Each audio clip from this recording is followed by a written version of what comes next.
അദ്ദേഹം ഒന്ന് മനസ്സ് വച്ച് കഴിഞ്ഞാൽ 20ഓളം കുടുംബങ്ങളുടെ ഒരു കണ്ണീരൊപ്പാൻ കഴിയും. കാശ് പുള്ളിക്ക് പിന്നെ അവിടെ വിട്ടു തരണമെങ്കിൽ 5 ലക്ഷം രൂപയാണ് ചോദിച്ചു കഴിഞ്ഞാൽ. അത് നമ്മളെ കൊണ്ട് ഈ കൂലിപ്പണിക്ക് പോകണം, നമ്മളെ കൊണ്ട് നിർവാഹമില്ല. ഒരു പാമ്പ് കടിച്ച് മരിച്ച ആ ഒരു മനുഷ്യനെ കൊണ്ടുപോയ അവസ്ഥയെന്ന് പറഞ്ഞാൽ വളരെ ദയനീയമായിരുന്നു. ഒന്നാലേം പാങ്ങില്ല, ഇതുവരെ കൊണ്ട് എത്തിച്ച് എങ്ങനെയെങ്കിലും. ഇനി നിങ്ങളെല്ലാവരും കൂടി ഒരു ഒപ്പിച്ച് തരി, നമുക്കൊരു വഴി വേണമല്ലേ. നമസ്കാരം. സഞ്ചരിക്കാനുള്ള അവകാശം ഒരാൾക്ക് നമ്മുടെ നിയമം അനുശാസിക്കുന്ന ഒന്നാണ്. ഞാനിപ്പോൾ നിൽക്കുന്നത് പാങ്ങോട് കൊച്ചാലുമൂട് ചെങ്ങഴശ്ശേരി എന്ന സ്ഥലത്താണ്. കുറേ ദൂരം നടന്ന് ഒക്കെ അവരുടെ കുറേ കാര്യങ്ങളൊക്കെ കണ്ടു. ഈ നാട്ടുകാരെ വിളിച്ചിട്ടാണ് ഞങ്ങൾ എത്തിയത്. ഇവർ വളരെ കാലമായി അനുഭവിക്കുന്ന ഒരു വിഷയമാണ് അവരുടെ സഞ്ചാര സ്വാതന്ത്ര്യം. ഇങ്ങോട്ട് വഴിയൊന്നും ഇല്ലായിരുന്നു. ഇവരങ്ങനെ അപ്പുറത്തും ഇപ്പുറത്തുള്ള ആൾക്കാരൊക്കെ വസ്തു കൊടുത്ത് സഹായിച്ചതിന് ശേഷം അവർ റോഡ് വെട്ടി. പക്ഷേ ആ റോഡ് മെയിൻ റോഡിലേക്ക് എത്താൻ വേണ്ടി ഇനി ഏകദേശം ഒരു 100 മീറ്ററോളം വേണ്ടി വരും. അവിടെ ഒരു വസ്തുവിൻ്റെ ആൾക്കാർ ഇവർ കൊടുക്കുന്നില്ല. പക്ഷേ ഒരു 1/2 സെൻറ്റ് അവർക്ക് വസ്തുവുണ്ട്, അവർക്ക് വീട്ടിലൊന്നും വേറെ വിഷയങ്ങളൊന്നും വരത്തില്ല, വസ്തുവുണ്ട്. ഒരു 1/2 സെൻറ്റ് വിട്ട് കൊടുത്തു കഴിഞ്ഞാൽ ഇവരുടെ ഈ ഒരു റോഡെന്ന സ്വപ്നം സാക്ഷാത്കരിക്കും. പക്ഷേ അദ്ദേഹം അതിന് മുതിരുന്നില്ല എന്നുള്ളതാണ് വാസ്തവം. അതുമൂലം കഷ്ടപ്പെടുന്നത് 10-20 കുടുംബങ്ങളാണ്. നമുക്ക് അവരോട് തന്നെ ചോദിക്കാം, അവരുടെ വിഷമങ്ങൾ എന്തൊക്കെയാണെന്ന് അവരോട് ചോദിക്കാം. ചേട്ടാ, എന്താണ് നിങ്ങൾ അനുഭവിക്കുന്നത്? എത്ര കാലമായിട്ട് അവൻ അനുഭവിക്കുന്നു? എന്തെല്ലാം നിങ്ങൾ അനുഭവിച്ചു? നമ്മളിതൊരു 10-70 വർഷത്തോളമായി. കാരണം നമ്മളെ വീട്ടീമാടെ കാലം മുതലേ വഴിയില്ല. അപ്പോൾ അന്ന് മുതലേ ഇത് ഇങ്ങനെയാണ്. ഒരാൾ മരിച്ചാൽ എടുത്തുകൊണ്ട് പോകാൻ പാങ്ങില്ല, സുഖമില്ലാതായാൽ കൊണ്ടുപോകാൻ പാങ്ങില്ല. അങ്ങനെയൊക്കെ വന്നിടം മുതൽ ഇവിടെ ഒരുപാട് പേര് നമ്മളെ കുട്ടിയുമായൊക്കെ തന്നെ അവർക്കൊക്കെ ക്യാൻസർ ഇതൊക്കെ വന്നിട്ട് കൊണ്ടുപോകാൻ ഒരു നിർവാഹമില്ലാതെ വന്നിട്ട് അവസാനം അവരെയൊക്കെ വാടക വീട്ടിൽ പോയവരുണ്ട്. കാരണം ഒരു വണ്ടിയുടെ സാന്നിധ്യത്തിന് വേണ്ടി വാടക വീട്ടിൽ പോയവരുണ്ട്. പിന്നെ ഒരു കുട്ടിയും അവിടെ സുഖമില്ലാതെ കിടന്ന് അവരെ കൊണ്ടുപോകാൻ പാങ്ങില്ലാതെ ഒരു മോൻ്റെ വീട്ടിൽ കൊണ്ടുപോയി അവിടെ കിടന്നവർ മരിക്കുകയാണ് ചെയ്ത്. എന്നിട്ട് തിരിച്ച് നമ്മളെ ഈ കുടുംബത്ത് കൊണ്ടുവന്ന് കാണിക്കാനോ ഒന്നിനും ഇതുവരെ പറ്റിയിട്ടില്ല. നേരെ പള്ളി കൊണ്ടുവന്ന് നടക്കുകയാണ് ചെയ്ത്. അങ്ങനെ തന്നെ 2-3 പേരോളം റോഡിൽ വെച്ച് കാണിച്ചിട്ടാണ് കൊണ്ടുപോയി അടക്കുന്നത്. അപ്പം അങ്ങനെയൊക്കെയുള്ള ബുദ്ധിമുട്ടുകൾ അനുഭവിച്ച് ഇങ്ങനെ വരെയാണ്. അങ്ങനെ ഇരിക്കുമ്പോഴാണ് ഇപ്പോൾ ഒരു വഴി ഇങ്ങനെ കിട്ടിയത്. അടുത്ത പേരടക്കാർ അവർ വഴി തരാമെന്ന് പറഞ്ഞ് ഇത്രയും വെട്ടി നമ്മളവിടെ കൊണ്ട് വെച്ചേക്കുന്നു. മേളറ്റത്ത് ചെന്നപ്പോൾ പുള്ളിക്കാരൻ സലീം എന്ന് പറയുന്ന പുള്ളിക്കാരൻ തരുന്നില്ല. അതാണ് വിഷയം. ഞാൻ അറിഞ്ഞൊരു കാര്യം എന്ന് പറഞ്ഞാൽ കൊറോണ ബാധിച്ച് ഇവിടെ ഒരാൾ മരിച്ചിരുന്നു. അദ്ദേഹത്തെ റോഡിൽ പൊതുദർശനത്തിന് വെക്കേണ്ട ഒരു അവസ്ഥ പോലും ഇവർക്കുണ്ടായി അല്ലേ? കൊറോണ ബാധിച്ച് മരിച്ച ആളെ റോഡിൽ വെച്ച് കാണിക്കേണ്ടി വന്നു. ഞാൻ ചോദിക്കുന്നത്, ഒരാൾക്കൊരു അസുഖം വന്നു കഴിഞ്ഞാൽ, ഇപ്പോൾ പൊടി മക്കളൊക്കെ ഉണ്ട്, അവർക്ക് നടന്ന സ്കൂളിൽ പോണത്, ഒരാൾക്കൊരു അസുഖം നമ്മൾ എന്ത് ചെയ്യും? ഒരാൾക്ക് അസുഖം വന്നു കഴിഞ്ഞാൽ നടക്കാൻ നിവർത്തിയിലായി, അസുഖം എന്ത് ചെയ്യാൻ പറ്റും? അത് വണ്ടിയിൽ കൊണ്ടുപോകണം. വണ്ടിയിൽ കൊണ്ടുപോയി അവർ സ്ഥലം തന്നെങ്കിലല്ലേ നമുക്ക് കൊണ്ടുപോയി. എൻ്റെ ജീവിതത്തിൽ അങ്ങനെയായിരുന്നു മക്കളെ. അന്നേ കൊണ്ടുപോകാൻ എന്നെ എത്രയോ ദിവസം അവരെ പിടിച്ചോണ്ട് പോയേക്കണം, എടുത്തോണ്ട് പോയേക്കണം. അതുകൊണ്ടാണ് ഞാൻ പറയുന്നത്, ഒന്നാലേം പാങ്ങില്ല, ഇതുവരെ കൊണ്ട് എത്തിച്ച് എങ്ങനെയെങ്കിലും. ഇനി നിങ്ങളെല്ലാവരും കൂടി ഒരു ഒപ്പിച്ച് തരി, നമുക്കൊരു വഴി വേണമല്ലേ. ഇവിടെ ഇപ്പോൾ ഒന്നിനും പാങ്ങില്ല ഇപ്പം എന്നെ കൊണ്ട്, നടക്കാനും പോകാനും ഒന്നിനും ഒക്കില്ല. ഇവിടുത്തെ ഒരു സംഭവം എന്ന് പറഞ്ഞു കഴിഞ്ഞാൽ, ഇവിടെ പഞ്ചായത്തുകാർ അനുകൂലമാണ്, ഇവിടുത്തെ നാട്ടുകാർ അനുകൂലമാണ്. ഈ വസ്തു ഈ അപ്പുറം ഇപ്പുറം ഉള്ള വസ്തുക്കാരെല്ലാം കൊടുത്തു കഴിഞ്ഞു. പക്ഷേ ഈ ഒരു വ്യക്തി മാത്രമാണ് ഇപ്പോൾ ഇങ്ങനെ ഉടക്കി നിൽക്കുന്നത് എന്നാണ് അറിയാൻ കഴിഞ്ഞത്. അയാൾക്ക് നഷ്ടപ്പെടാനൊന്നുമില്ല, ഒരു 1/2 സെൻറ്റ് മാത്രമേ ഞാൻ നോക്കിയപ്പോൾ നഷ്ടപ്പെടാനുള്ളൂ. പക്ഷെ അതുകൊണ്ട് നേട്ടമല്ല, സഹായം കിട്ടുന്നത് ഒരു കൂട്ടം ജനതയ്ക്കാണ്, ഒരു കൂട്ടം ആൾക്കാർക്കാണ്. ഇത്രയും ആൾക്കാർ ഇവിടെ ഉണ്ട്. ഞാൻ ചേട്ടൻ്റെ വീട് പണിയൊക്കെ ഞാൻ ചോദിച്ചപ്പോൾ അന്ന് ഓർമ്മിക്കില്ലെന്ന് പറഞ്ഞത്. കാരണം അത്ര നമ്മൾ 3 സ്ഥലത്തിട്ടിട്ടാണ് ചെമന്നിഞ്ഞ് താഴെ കൊണ്ടെത്തിച്ച്. അതിപ്പോൾ ഓർക്കുമ്പോൾ തന്നെ ഒരു ഭയമാണ്, പേടിയാണ്. കാരണം അത്രയ്ക്ക് കഷ്ടപ്പെട്ട് രായും പകൽ രാത്രി വരെ നമ്മൾ കിടന്ന് ചെമന്ന് അങ്ങനെയെങ്കിൽ എത്തു. പിറ്റേന്ന് മേശരിമാർ വരുമ്പോൾ സാധനം കൊടുക്കണ്ടേ, അത്രയ്ക്ക് കിടന്ന് കഷ്ടപ്പെട്ട്. എന്നിട്ട് പോലും ഒരു മനസാക്ഷി കാണിക്കുന്നില്ല. ചേച്ചിക്ക് ഇപ്പം കൊച്ചിനൊക്കെ പ്രസവിച്ചല്ലേ? ചേച്ചിയുടെയൊക്കെ അവസ്ഥ എന്തായിരുന്നു? നടന്നു തന്നെ പോയത്? അത് എടുത്തോണ്ട് പോയാ? ഞങ്ങള് നടക്കാൻ പറ്റുമെന്നല്ലേ? ഇങ്ങനെ ഓരോരുത്തർക്കും ഒരുപാട് വിഷമങ്ങൾ. താത്ത, എന്തൊക്കെ വിഷമങ്ങളാണ് അനുഭവിക്കുന്നത് ഇപ്പോൾ? ഞാൻ ഇപ്പോൾ താമസമായിട്ട് 30-31 വർഷം വരെ ആയി. അന്നോട്ട് നടക്കാൻ പോലും സൗകര്യമില്ലാത്ത രീതിയിലാണ് നമുക്ക് നടന്നു വന്നത്. അപ്പം പ്രമാണത്തിൽ നമുക്ക് വഴിയുണ്ട്. പിന്നെ ഈ കാക്കയെല്ലാം സഹായിച്ച് മോൾ വരെ വെട്ടിവെക്കാനായിട്ട് ഈ സലീം എന്ന് പറഞ്ഞ വ്യക്തി പറഞ്ഞായിരുന്നു. അങ്ങനെ നമ്മളതനുസരിച്ച് വെട്ടി മോളിൽ വരെ വെച്ചു. പിന്നെ അങ്ങോട്ട് പോയപ്പം തരൂല.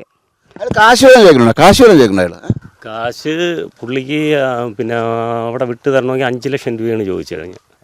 അത് നമ്മളെ കൊണ്ട് ഈ കൂലിപ്പണിക്ക് പോകണം, നമ്മളെ കൊണ്ട് നിർവാഹമില്ല. എന്തിരിയെ നമ്മളെ കൊണ്ട് അത് കൊടുക്കാൻ പറ്റത്തില്ല. അതൊക്കെ എല്ലാം പറഞ്ഞു. പിന്നെ അവർ മനസാക്ഷിയിലെ പുറത്ത് തരുന്നെങ്കിൽ മാത്രം വഴി. വളരെ വളരെ വളരെ സാധാരണപ്പെട്ട ആൾക്കാരാണ്. ചേച്ചിയൊക്കെ രാവിലെ തൊഴിലുറപ്പിന് ചേച്ചിയൊക്കെ തിരിച്ച് വിളിച്ചു വരുത്തിയാണ് ഞാൻ. ചേച്ചി 5 ലക്ഷം രൂപ കൊടുക്കണ്ട? ഇല്ല ഇല്ല, നമ്മളെ കയ്യിൽ അന്നോടൊന്നിറങ്ങിപ്പോയുള്ള നിവർത്തിയേ നമ്മളെ കയ്യിലുള്ളൂ. കാരണം ഞാനും ഒരു മാടം വെച്ച്, ആ മാടം വെച്ച അവസ്ഥയെന്ന് പറഞ്ഞാൽ പെറ്റതള്ള സഹിക്കൂല. എൻ്റെ മാടമാണ് താണ്ട ആ താഴെ ഇരിക്കുന്ന വീട്. അവിടെ നിന്ന് പഞ്ചായത്തിൽ നിന്ന് തന്ന പൈസ കൊണ്ട് 4 ലക്ഷം രൂപ തന്ന പൈസ കൊണ്ട് ഞാനൊരു മാടം വെച്ച ഗതികേടെന്ന് പറഞ്ഞാൽ പെരുമഴയത്ത് സഹിക്കാൻ പറ്റാത്തതാണ്. അത്രയും സാധനങ്ങൾ ചുമന്ന് തന്നെയാണ് ആ സാധനം അവിടെ കൊണ്ടുവന്നത്. എന്നിട്ടും നമ്മൾ ഒരു മനുഷ്യരുടെ അടുത്തും പഴിയും പരാതിയും പറഞ്ഞിട്ടില്ല. ഈ നാട്ടിൽ തന്നെ ഒട്ടനവധി ആളുകൾ മരിച്ചിട്ടുണ്ട്. പക്ഷെ അവരെ കൊണ്ടുപോകാൻ ഒരു നിർവാഹമില്ലാത്തൊരു കണ്ടീഷനാണ്. പോട്ടെ, ഞങ്ങൾ ഇപ്പോൾ ഒരു ഹിന്ദുവായ ഞങ്ങൾ മരിച്ചു കഴിഞ്ഞാൽ നമ്മൾ കിടക്കണ മണ്ണിലടക്കും. പക്ഷെ ഒരു മുസ്ലിം സമുദായത്തിൽ പറഞ്ഞ ഒരാൾ മരണപ്പെട്ടു പോയാൽ അവരെ പള്ളിയിൽ കൊണ്ടുപോകണം. അവരെ കൊണ്ടുപോകണമെങ്കിൽ എന്ത് സാധനം കൊണ്ടുവരണം? ആ സാധനം എടുത്താൽ അവർ ആ മയ്യത്തിനെടുത്ത് തോളിൽ വെച്ചാൽ അവരെ എവിടെയും കൊണ്ടിറക്കാതെ പള്ളിയിലല്ലേ കൊണ്ടിറക്കാൻ പറ്റുള്ളൂ. ആ സാധനത്തിന് ഒരു പാമ്പ് കടിച്ച് മരിച്ച ആ ഒരു മനുഷ്യനെ കൊണ്ടുപോയ അവസ്ഥയെന്ന് പറഞ്ഞാൽ വളരെ ദയനീയമായിരുന്നു. അതുപോലെ ഈ വീട്ടിൽ ഒരു താത്ത ഉണ്ടായിരുന്നു. അതായത് ഈ വീട്ടിൽ കിടക്കുന്ന താത്ത പിന്നെ ക്യാൻസർ രോഗം വന്ന ഒരു താത്ത. നിവർത്തി ഇല്ലാത്തത് കൊണ്ട് അവർ കല്ലമ്പലത്ത് കൊണ്ടുപോയവരെ ഇളയ മോൻ്റെ വീട്ടിലാണ് അവർ കിടന്ന്. അവസാനം അവരെ പാങ്ങോട് പള്ളിയിൽ കൊണ്ടുവന്നാണ് അവർ അടക്കം ചെയ്തത്. അതുപോലെ തന്നെ ആ മേല് വീട്ടിലെ താത്തായ അവർ കൊറോണ ബാധിച്ച് അവർ മരിച്ചവരാ ഈ വീട്ടിൽ കൊണ്ടുവന്ന് അവരൊരു കിടക്കണ വീട്ടിൽ കൊണ്ടുവന്ന് ഒരു നേരമെങ്കിലും അവരെ കിടത്തിയിട്ട് കൊണ്ടുപോകണ്ടേ. പക്ഷെ അതുപോലും ചെയ്യാൻ പറ്റാത്തൊരവസ്ഥ. റോട്ടിൽ കൊണ്ടുവച്ച് അവരെ എടുത്തുകൊണ്ട് ആളുകളെ കാണിച്ചിട്ട് കൊണ്ടുപോകാൻ വേണ്ടിയ ഒരവസ്ഥ വന്നു. അതുപോലെ നമ്മളും ഒക്കെ പ്രായം ചെന്ന് പറഞ്ഞാൽ നമുക്കും ഒരു വഴി വേണ്ടേ. നമ്മളിപ്പോൾ ഇത്രയും ആൾക്കാർ നമ്മളെ സഹായിച്ച് ഒരു മനുഷ്യർക്ക് ഒരു തർക്കമില്ലാതെ അതുവരെ കൊണ്ടുവച്ചു. ഇല്ല ഇല്ല ഇല്ല ഇല്ല, ഒരു മനുഷ്യർക്കും കൊടുത്തിട്ടില്ല. അവർ ഫ്രീ ആയിട്ട് തന്നെയാണ്. മനസ്സറിഞ്ഞ് അവർ ഇത്രയും തന്നെയാണ്. അവർ പറഞ്ഞതെന്ന് പറഞ്ഞാൽ ഇത് ആരും പോകുമ്പോൾ കൊണ്ടുപോകുന്നതല്ല, നിങ്ങൾ നടക്കി. കാരണം അങ്ങനെ അയാൾ ആ ഒരു മനസാക്ഷിയിലെ പുറത്ത് എത്ര 4-5 വസ്തുക്കാരോളം നമുക്ക് വിട്ടു തന്നിട്ടുണ്ട്. ഇത് 5-6 വസ്തുക്കാരോളം നമുക്ക് അത് വിട്ടു തന്നു. ഈ പുള്ളിക്കാരൻ മാത്രമാണ് ഇതിൻ്റെ പിന്നിൽ ഇങ്ങനെ നിൽക്കുന്നത്. അപ്പോൾ അവിടെ മതിലിടിഞ്ഞ് കിടന്നതൊക്കെ പുള്ളി രണ്ടാമത് ഇത് ചർച്ച ചെയ്തേ പിറകു എടുത്ത് വെച്ച് കെട്ടി വീണ്ടും അടച്ചളഞ്ഞ് ഇറക്കി കെട്ടി. പോലീസ് എന്താ പറയുന്നത്? പോലീസ് പോലീസിലൊന്നും നമ്മൾ ചെയ്യില്ല. അവർ നിയമത്തിന് കേസ് കൊടുത്തിട്ടുണ്ട്. പഞ്ചായത്തിനും രാഷ്ട്രീയക്കാർക്ക് നിൽക്കാൻ പറ്റും, നിയമത്തിന് അതീതമായി നിൽക്കാൻ പറ്റും. രാഷ്ട്രീയക്കാരും പഞ്ചായത്തിനും വേണമെങ്കിൽ അവർക്ക് വേണമെങ്കിൽ നിയമം നിഷേധിക്കാനും ഒരു വഴി ഉണ്ടാക്കാനും പറ്റും. നമ്മൾ ഒരുപാട് നേതാക്കളുടെ അടുത്ത് പറഞ്ഞിട്ടുണ്ട്. ആരും കണ്ണു തുറക്കുന്നില്ല. അതാണ് ഇവിടുത്തെ അവസ്ഥ. കാരണം ഒരു തടം താഴെ വരെ വെട്ടിവെച്ച് അതിലൊരു പാലം തന്നിരുന്നെങ്കിൽ പോലും നമുക്കൊരു ബൈക്കെങ്കിലും കൊണ്ടുകയറി വരായിരുന്നു. പഞ്ചായത്ത് കുളത്തിൻ്റെ അവിടെ ഇവിടെ താഴെ ഒരു തടമുണ്ട്. അവിടെ ഇറങ്ങിപ്പോയാൽ കാണാൻ പറ്റും. അവിടെ ഒരു പഞ്ചായത്ത് കുളത്തിൻ്റെ അവിടെ ഒരു 25 മീറ്റർ നീളം വീതിക്ക് വേണ്ടി ഒരു കോൺക്രീറ്റ് ചെയ്ത് കഴിഞ്ഞാൽ വണ്ടി സുഖമായിട്ട് ഇഞ്ഞ് വരും. അതിന് ഞാൻ MLAക്ക് പരാതി കൊടുത്തിരുന്നു. EK മുരളിക്ക് ഞാൻ നേരിട്ട് പരാതി കൊടുത്തിരുന്നു. പക്ഷെ അത് എന്താണെന്ന് പോലും തിരക്കാൻ കൂട്ടാക്കിയില്ല. വിളിച്ച് പറഞ്ഞ് ഞാൻ തന്ന പരാതി ഞാൻ സ്വീകരിച്ചു എന്ന് മാത്രമേ പറഞ്ഞുള്ളൂ. അന്വേഷിക്കാമെന്ന് പറഞ്ഞു. പിന്നെ ഈ നിമിഷം വരെ 5 വർഷമായി ഇതുവരെ അന്വേഷിച്ചില്ല.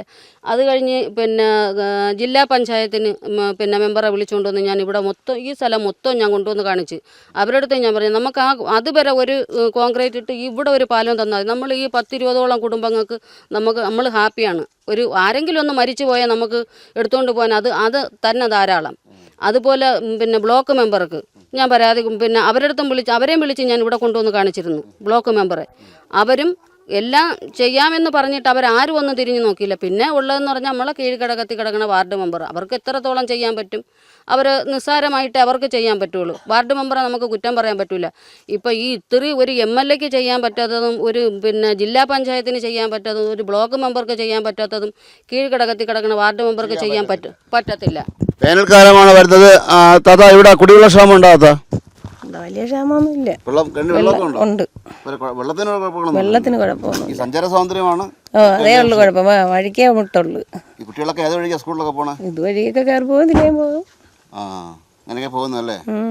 അസുഖം വന്നാലൊക്കെയാണ് വിഷയം. അസുഖം വന്നാൽ എടുത്തോണ്ട് പോകണം. കസേര ഇരുത്തിയവരെ എടുത്തോണ്ട് പോയിട്ടുണ്ട് നമ്മളെ വീട്ടിൽ. വീട് വയ്ക്കുന്നത് അങ്ങനെയൊക്കെയാണ് വിഷയം. സാധനം ചുവന്ന് കൊണ്ടുവരണം. എൻ്റെ അനിയൻ വയ്യാതെ നടന്നപ്പോൾ കസേരയിലാണ് എടുത്തും കൊണ്ടുപോയി ചികിത്സയ്ക്ക് കൊണ്ടുപോകണത് റോട്ടിൽ കയറ്റി. ഈ സലീം എന്ന ഭായിയോട് എനിക്ക് വിനീതമായൊരു അഭ്യർത്ഥനയുള്ളൂ. ഇത്രയും ജനങ്ങളുടെ കാര്യമാണ്, പുണ്യ റംദാൻ മാസമാണ്. ഈ സമയത്തൊരു പുണ്യപ്രവൃത്തി ചെയ്തു കഴിഞ്ഞാൽ അദ്ദേഹത്തിൻ്റെ കുടുംബത്തിനും അദ്ദേഹത്തിനും ഒക്കെ ഒരു ഐശ്വര്യം ലഭിക്കും. അദ്ദേഹം ഒന്ന് മനസ്സ് വച്ച് കഴിഞ്ഞാൽ 20ഓളം കുടുംബങ്ങളുടെ ഒരു കണ്ണീരൊപ്പാൻ കഴിയും. സന്മനസ്സുള്ള അള്ളാഹു അങ്ങേ അനുഗ്രഹിക്കും. ദൈവം സലീം ഭായി ഒന്ന് ഇവരെ സഹായിക്കുക. ആ ഒരു വസ്തു ഒരു 1/2 സെൻറ്റ് മാത്രം വിട്ടുകൊടുത്താൽ മതി. ഇവർക്ക് സഞ്ചാര സ്വാതന്ത്ര്യവും ബാക്കിയുള്ളവർ ഒരുപാട് 90% ഇവരുടെ പ്രശ്നങ്ങളൊക്കെ പരിഹരിക്കപ്പെടും. വിസ്മയസിലുണ്ട് ക്യാമറമാൻ അരുൺ സാറിനൊപ്പം ശ്രീത്ത് മലയാളം സൈനിങ് ഓഫ്.